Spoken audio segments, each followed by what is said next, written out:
Assalamualaikum warahmatullahi wabarakatuh. Alhamdulillahi rabbil alamin. Wabihi nasta'in ala umuri dunya waddin.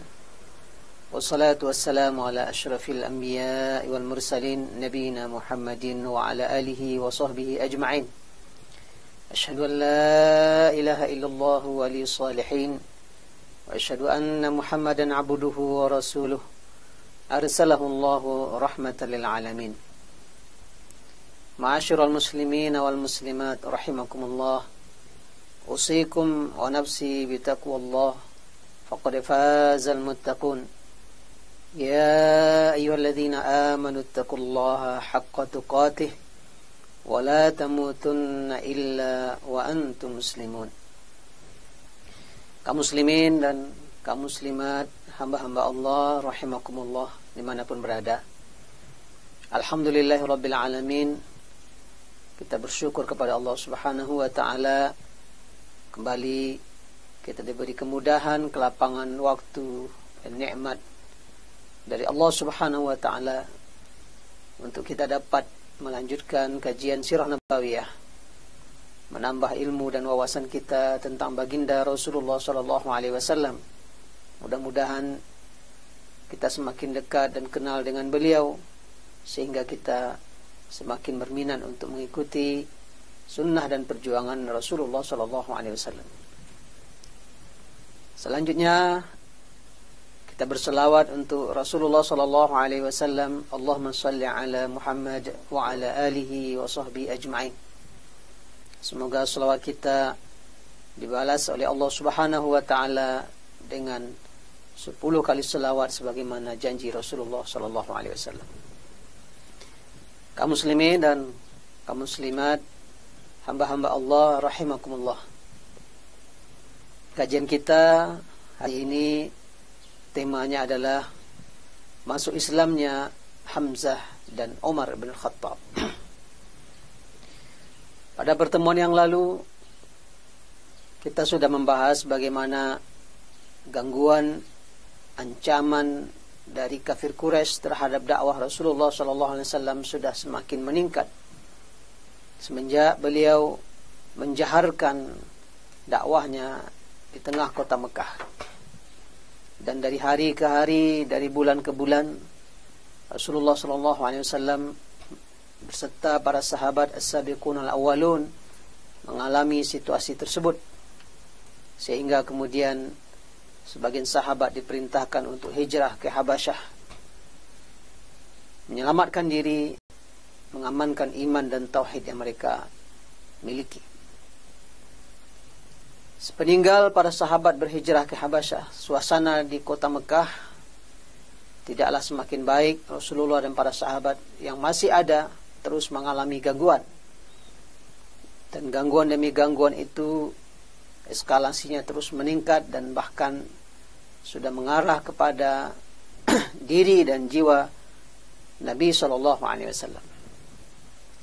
Diriwayatkan bahwa petinggi-petinggi kafir Quraisy datang untuk kesekian kalinya melobi Abu Talib, paman yang paling senior dari paman-paman Rasulullah SAW.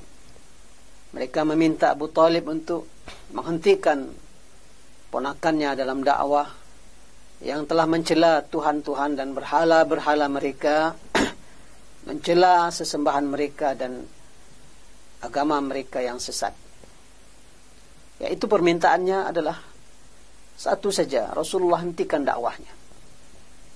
Dan ini sudah dengan penekanan dan ancaman kepada Abu Talib.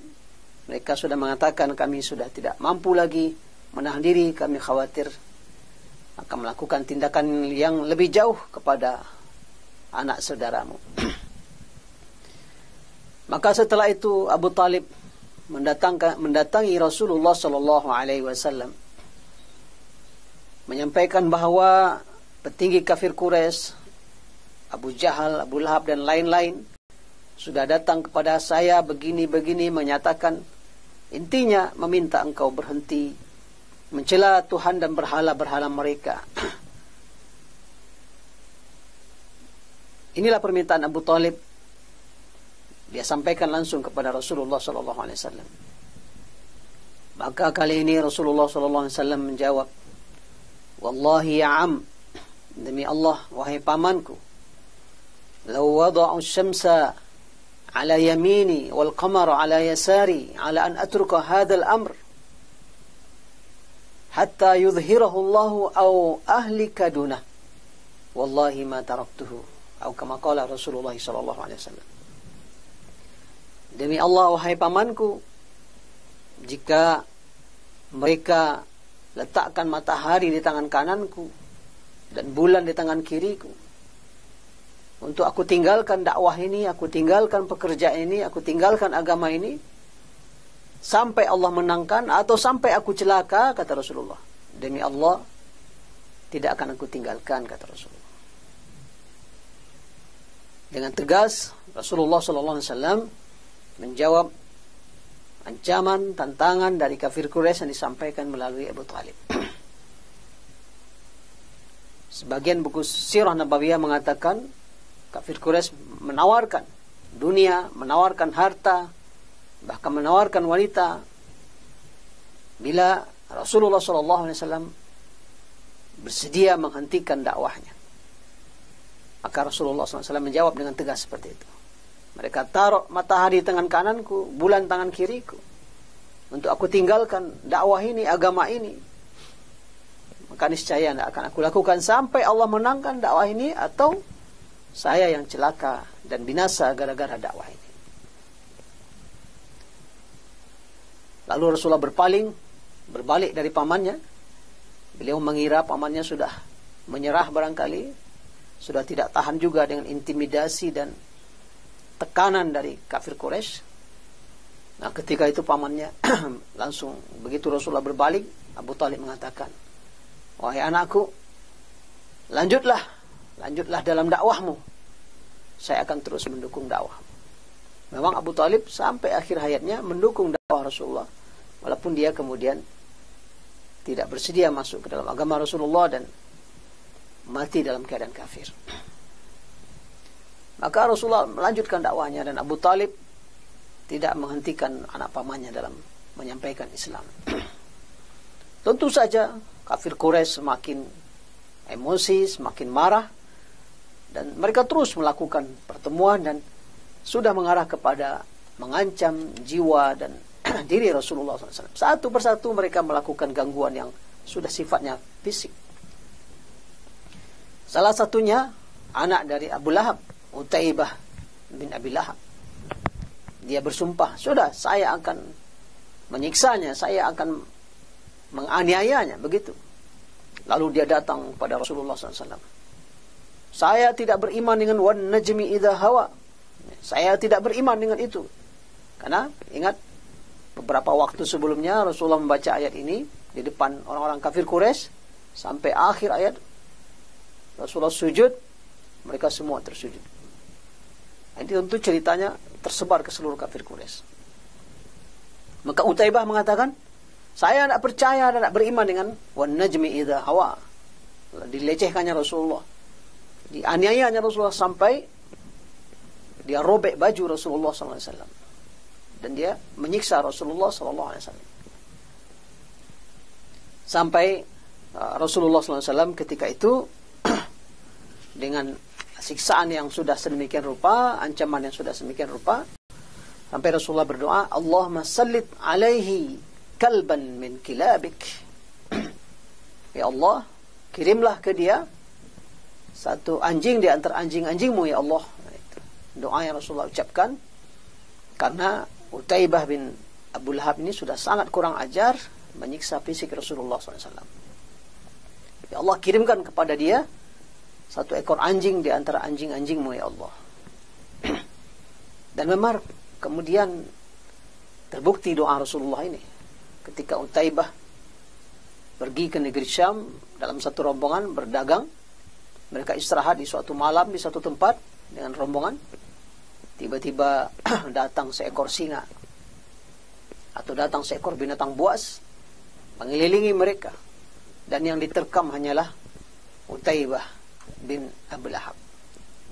Ketika dia akan diterkam, Saya betul-betul telah terkutuk dengan doanya laki-laki itu, dengan doanya Muhammad. Dia di Mekah, saya di sini, tapi doanya sampai ke saya. Dan Utaibah bin Abu Lahab tewas di kawasan negeri Syam itu, diterkam oleh binatang buas. Itu Utaibah, salah seorang dedengkot atau anak petinggi kafir Quraisy. Abu Lahab sudah mulai menyentuh fisik Rasulullah. Juga Uqbah bin Abi Mu'aid, salah seorang petinggi kafir Quraisy. Dia datang ketika Rasulullah SAW sedang sujud di dekat Ka'bah. Lalu ketika Rasulullah sujud, langsung diinjaknya leher Rasulullah dengan kuat. Kita bisa bayangkan orang yang diinjak lehernya sampai Rasulullah SAW tercekik dan kemudian bisa menyelamatkan diri. Begitu juga Abu Lahab, ayah dari Utaibah. Ini luar biasa, sejak awal dia adalah penantang dan betul-betul menolak dakwah Rasulullah SAW. Maka dia sedang berkumpul dengan kafir Quraisy dekat Ka'bah. Abu Lahab mengatakan, saya akan lemparkan batu ketika dia sujud nanti. Ada sebuah batu besar yang dia bawa. Maka datanglah Abu Lahab, Rasulullah sedang salat dekat Ka'bah, diangkat batu. Ketika dia akan mendekati Rasulullah dan akan menjatuhkan batu kepada Rasulullah yang sedang sujud, tiba-tiba Abu Lahab ini berbalik dan lari ketakutan. Orang-orang kafir Quraisy dari jauh menyaksikan itu heran. Ini Abu Lahab, apa yang terjadi? Kenapa dia lari? Padahal niatnya sudah mau melemparkan batu besar ke kepala Rasulullah yang sedang sujud. Dia balik lari. Maka orang kafir Quraisy bertanya kepada Abu Lahab, apa yang terjadi dengan engkau? Abu Lahab mengatakan, saya menyaksikan kepala onta yang sangat besar siap-siap menerkam saya, begitu.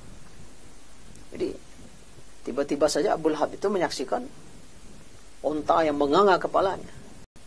Kaum muslimin dan kaum muslimat, onta itu sangat besar. Kalau dia mengangakan kepalanya bisa menelan kepala manusia. Ya. Maka Abu Lahab menyaksikan kepala onta yang sangat besar ingin menerkamnya. Itu yang membuat dia ketakutan dan berbalik. Nah, berbagai tindakan penganiayaan terhadap diri Rasulullah SAW sudah berulang-ulang dilakukan. Sampai suatu hari memang Abu Lahab berhasil atau sempat memukul kepala Rasulullah dengan batu sehingga terluka dan berdarah, dan mencaci maki agama Nabi SAW, mencaci maki Rasulullah SAW dengan cacian yang sangat buruk. Nah, peristiwa itu disaksikan oleh seorang budak dari Hamzah, ya. Menyaksikan Abu Jahal, maaf, bukan Abu Lahab, Abu Jahal mencaci maki Rasulullah dan memukul kepala Rasulullah SAW dengan batu sampai berdarah. Peristiwa ini disaksikan oleh Hamzah, oleh budak Hamzah bin Abdul Muttalib. Lalu kemudian dia laporkan kejadian ini kepada Hamzah. Hamzah yang sedang datang dari luar membawa busur panah karena punya hobi untuk menangkap, berburu,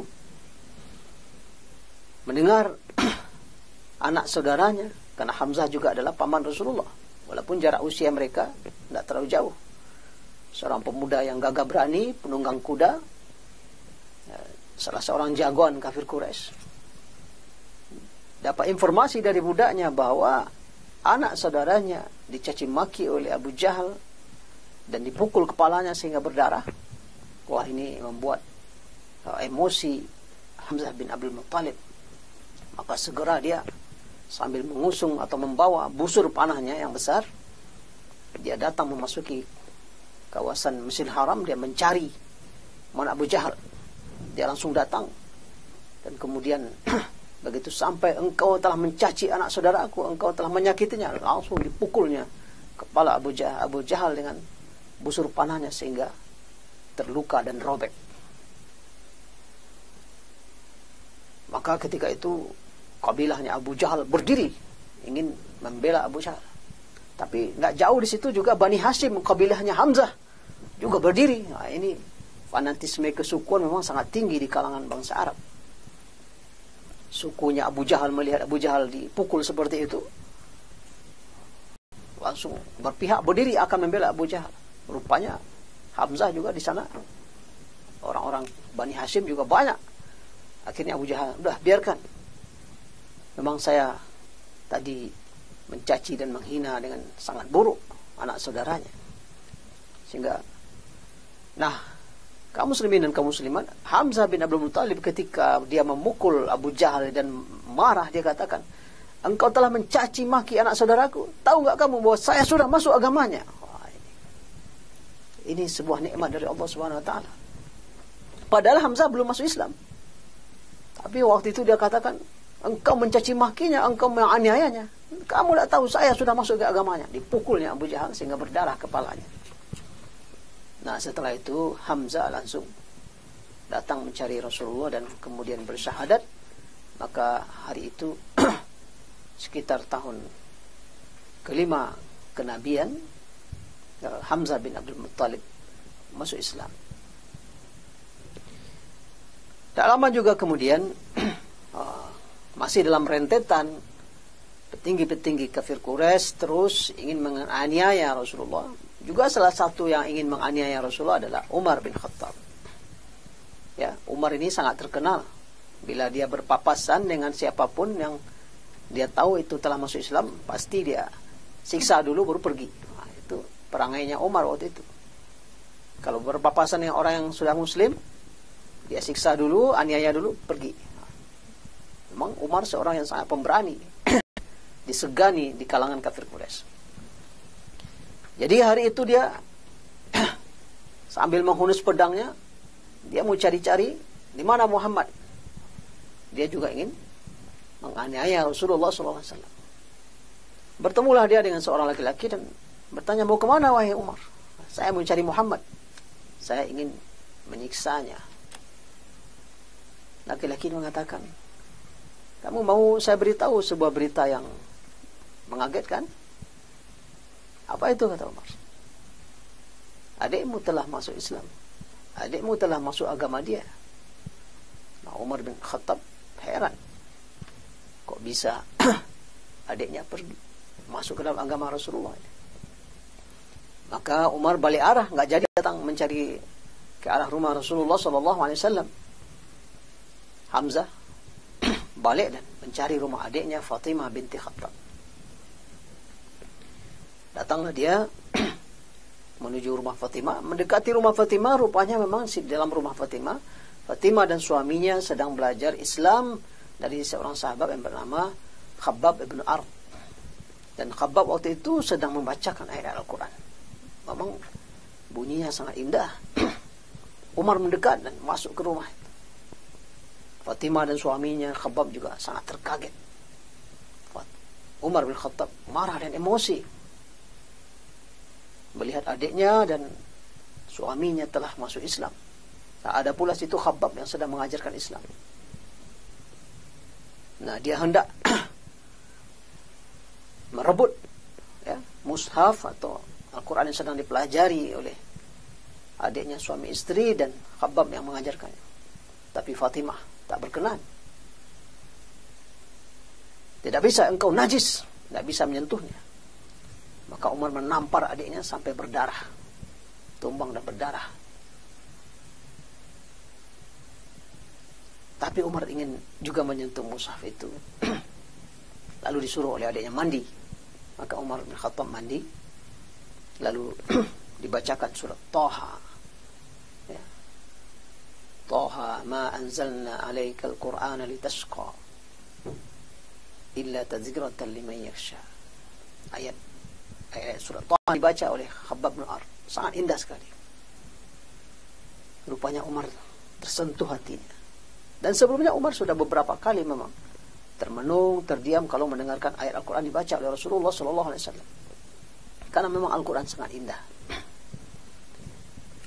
Maka suasana wajahnya berubah dan dia bertanya di mana Rasulullah.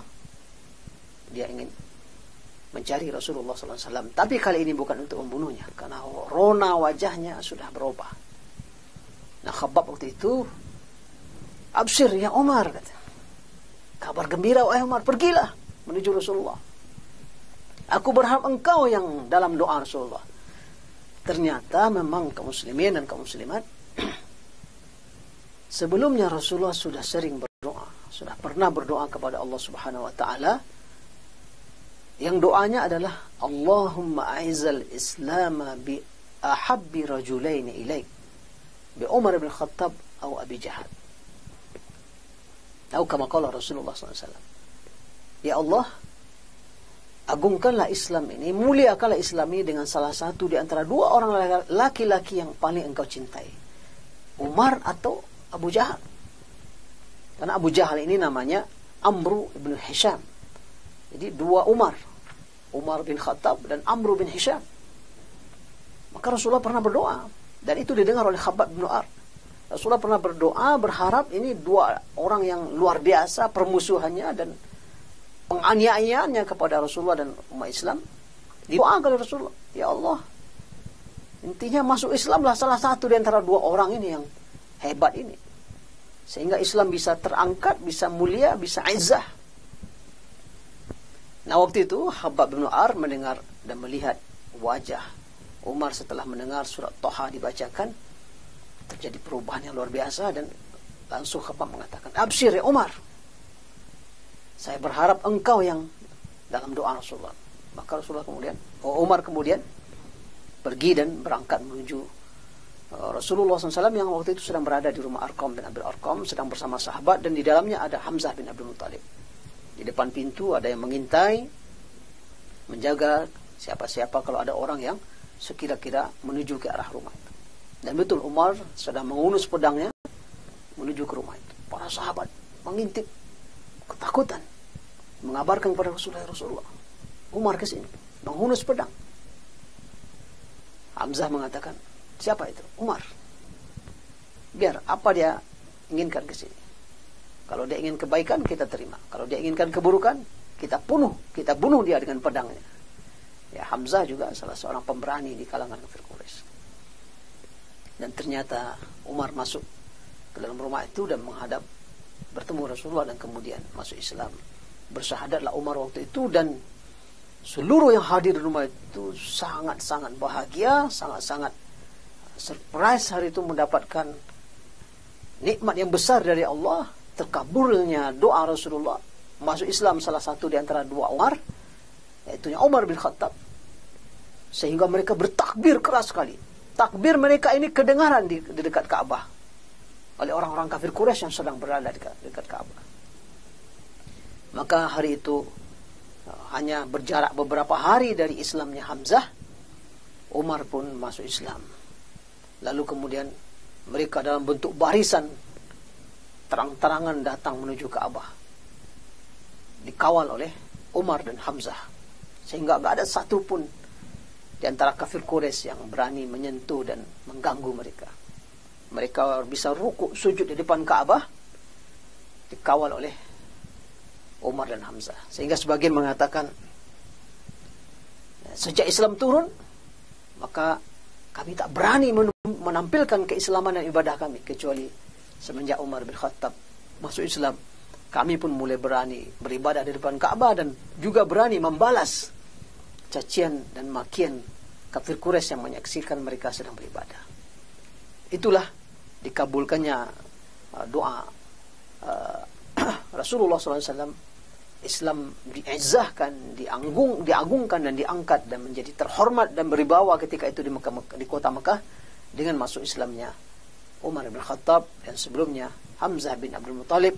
Betul-betul kaum muslimin seperti mendapatkan dua tokoh hebat, dua orang pemberani dan dua orang jagoan kota Mekah, yang membuat mereka menjadi tegak kepalanya.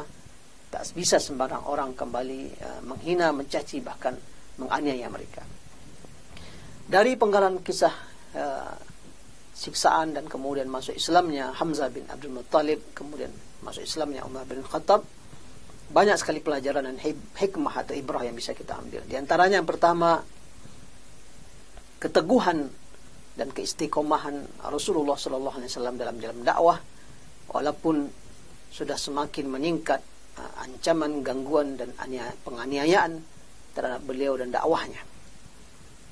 Keistiqomahan dan kekuatan seorang dai di jalan dakwah adalah harga mati, adalah tulang punggung keberhasilan dakwah itu sendiri. Selama para dai terus istiqomah, ya, memegang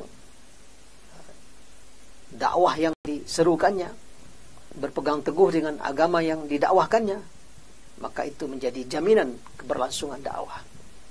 Betapa ancaman sudah datang, tawaran-tawaran yang luar biasa, intimidasi dari kafir Quraisy melalui sang paman, tapi Rasulullah memberikan jawaban yang begitu tegas, yang mantap, sehingga kekokohan Rasulullah juga membuat para sahabat yang lain juga semakin kokoh.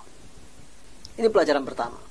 Maka para dai di jalan Allah tentu menjadi garda terdepan untuk berpegang teguh dengan ajaran Allah Subhanahu wa taala, menjadi garda terdepan dan tulang punggung utama kesinambungan dakwah dengan keistiqomahan mereka.